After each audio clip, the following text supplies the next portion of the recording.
Okay, Joanne, thanks very much for joining me today. Can you just introduce yourself briefly? Hi, well, my name is Joanne McCallum, and I'm an architect that I've been working in the city of Hamilton for the last 25 years with McCallum Sather.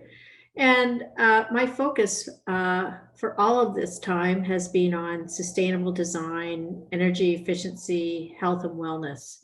It's been a very interesting journey. And a fascinating one, I bet. I tuned into your OAA conversation about uh, going towards zero in both carbon and energy. And I thought that was a fascinating conversation. One of the things that I picked up on that you said, which I thought was really central to the whole dialogue, and that is that you said that your conversations about sustainability and well-being with developers has consistently landed in a money conversation. Then later in the conversation, you said that it's not all about money. So can you unpack what's happened in your thinking about this that has moved from it being driven toward dollars and cents and the conversation then evolving to a collaborative design and problem solving framework? Well, I think to do any meaningful design, any meaningful sustainable design, you'd always need to work collaboratively.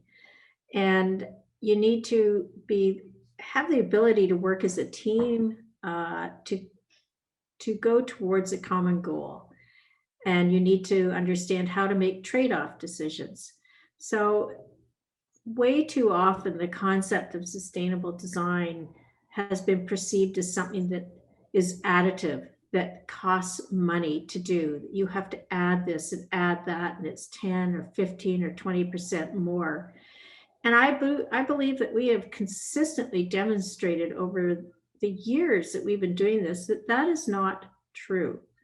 So it's about really understanding building systems, looking for how you can trade off between systems for the same amount of money. So it's doable. It always has been doable. I believe now the pressure to do it is more significant. I think that there is a bit of a momentum shift. And I truly believe, and we have demonstrated, as have others, that you can do net zero energy, net zero carbon, or net zero carbon ready buildings if you start with the right budget, you start with a really good team committed to work towards a common goal, you work towards your functional program, and together you make the decisions.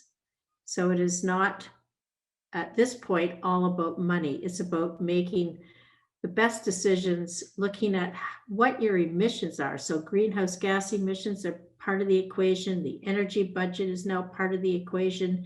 It's not just dollars and cents. So it's a much more robust conversation and much more invigorating as well, I might add. What's invigorating about it? To be able to work together and actually establish goals and see that you can achieve them, and knowing that you're actually doing something that is an improvement over what has been done is really, I think, both professionally and intellectually really engaging and exciting. Powerful. One of the things that you touched on in your slides at the Ontario Association of Architects conversation was the carbon pricing, which isn't necessarily part of our core decision-making today when we're doing design, but is definitely going to affect the operators of buildings tomorrow. What does that look like to you, let's say 10 or 15 years out? How does carbon pricing come into the business? Carbon pricing it's going to change the narrative. Now, I mean, obviously there's a lot of politics around carbon pricing. So if we look now at the price of carbon per ton that is established by at least the Liberal government for 2030, which I believe is around $150 a ton, and by 2050 at $300 a ton, that's a game changer. Now, whether or not it stays in place, of course, is all about politics. But whether it's carbon tax or some other form of whether it's visible or not, there will be something that's financially tied to carbon.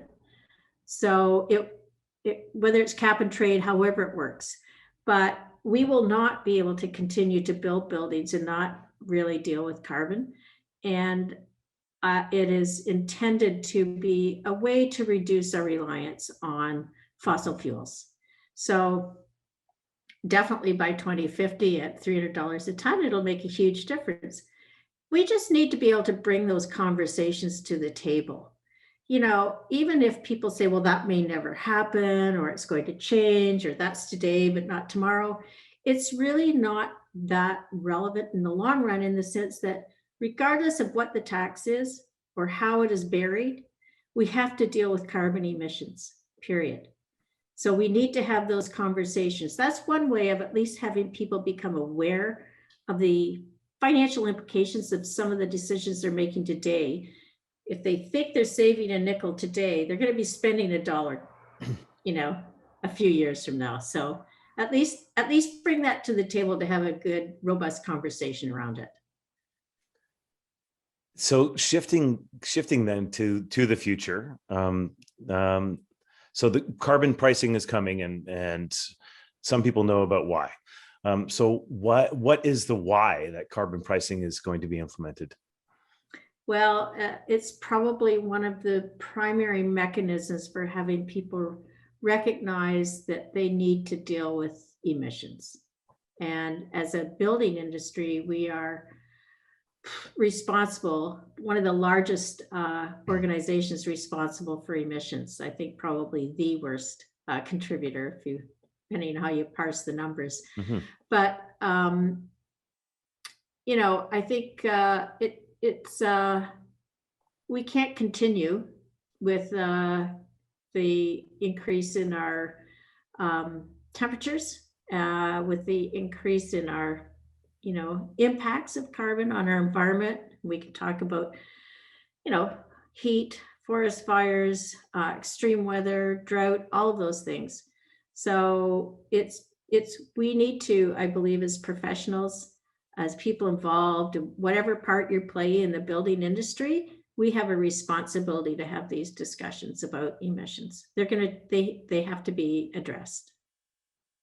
So emissions are a big piece of the, let's say I don't know, in the US, they call it 39, right? The 39 of building emissions en masse. So I think it's 18% of Canada's residential housing emissions. And so what is happening on the adaptation front and resilience front in terms of how you're looking at a net zero energy building in terms of making it more resilient? What pieces of that are about resiliency? So it's the whole concept of resiliency is interesting. It sounds so positive, doesn't it? It's resilient. But really, what it means is we're kind of hunkering down to prepare for the worst. So I think we want to talk about resiliency also in the context of actually preparing for the best, you know, as opposed, and I think I like to think about how we are moving towards significantly reduced emissions. And at the same time, we have to bring that resilient piece in, which talks about the robustness of our buildings, so that we are dealing with, you know, certainly increased lateral wind loads on our tall buildings. We're dealing with a lot of issues regarding, you know, flash floods and how to deal with our storm systems and our sanitary systems. You know, there's so much that nature can teach us if we were just willing to just stop for a while and look and listen, that we could really start to implement at a community-wide level or a city-wide level.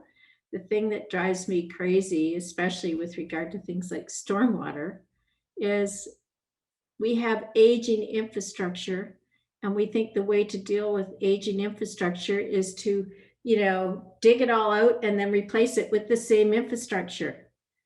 I don't really think that's a long-term viable solution. We really need to be looking at how we harvest rainwater, how we deal with bioswales, how we, ensure that the water that is crossing our sites is being cleansed naturally. Wetlands have had millions of years to evolve, can teach us so much, but we do have a tendency to want to put everything in a pipe and move it away. I had a very interesting conversation that I think you'd love with a guy in Louisiana when I was down there at a conference, and he said, an acre of swamp can feed 20 people. An acre of backfilled swamp, can't survive as a farm and feed a family without government subsidy. So true, right? Right? It's just, there it is. yeah, it's amazing. It's we could do so much if we just pay attention. Indeed. And some people are, which is very encouraging. Yeah, indeed. Yeah. And some people are being forced to, which is also okay. Yeah. Bring them along. So if you were to put yourself in a real estate marketplace in the future, I mean, what you build ends up, it is real estate. What you design is real estate. So if you're looking at the real estate marketplace, whether it's the public space of the road or the park or the private space of a commercial building or a residential building, what does investing in real estate look like in the future in terms of how do I choose which marketplace I go to, what municipality, or how do I choose the kind of building I'm going to buy? What am I going to be looking at in that future? Well, it depends, I guess, on whether you're financing the building or whether you're a consumer.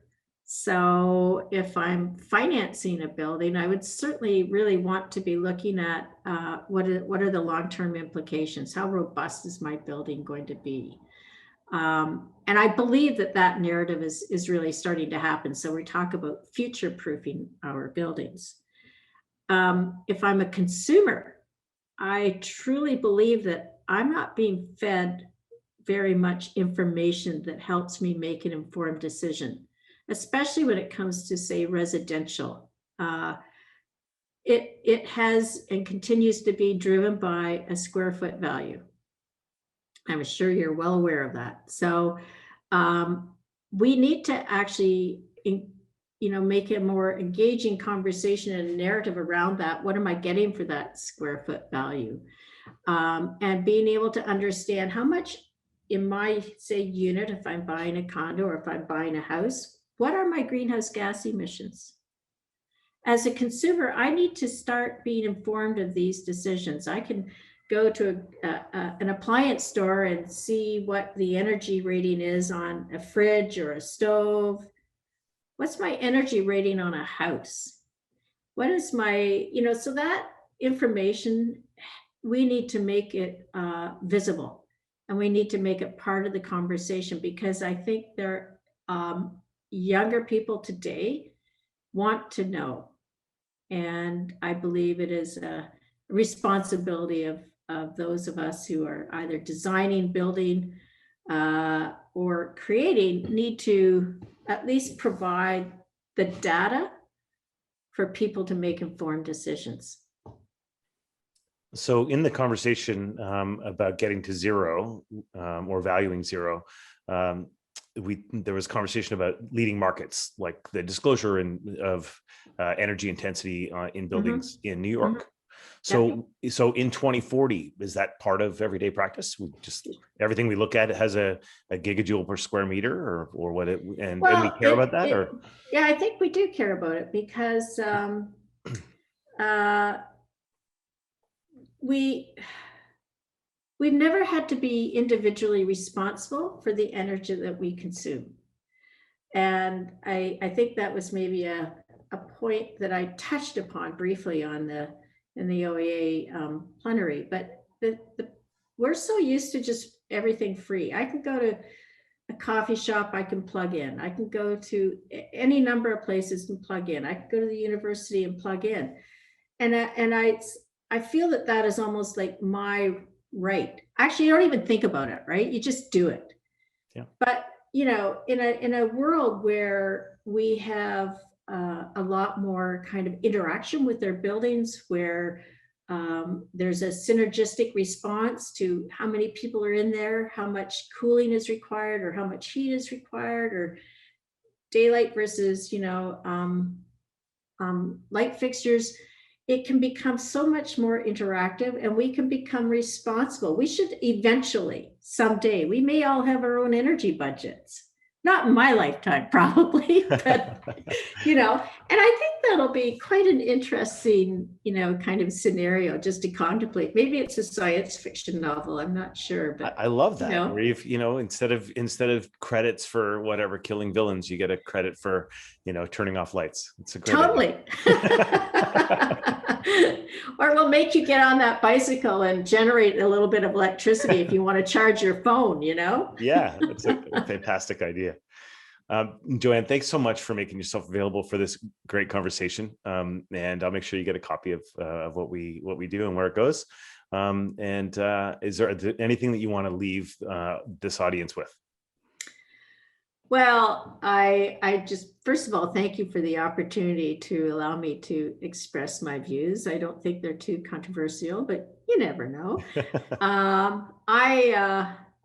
I think that if a few people hear this and maybe reflect a bit and change their behavior a little bit, then that's every step forward, no matter how tiny, is important. And we all have to just keep working together towards a better environment. Agreed. All right. I'll join you in that mandate. Okay, Count me in. Okay.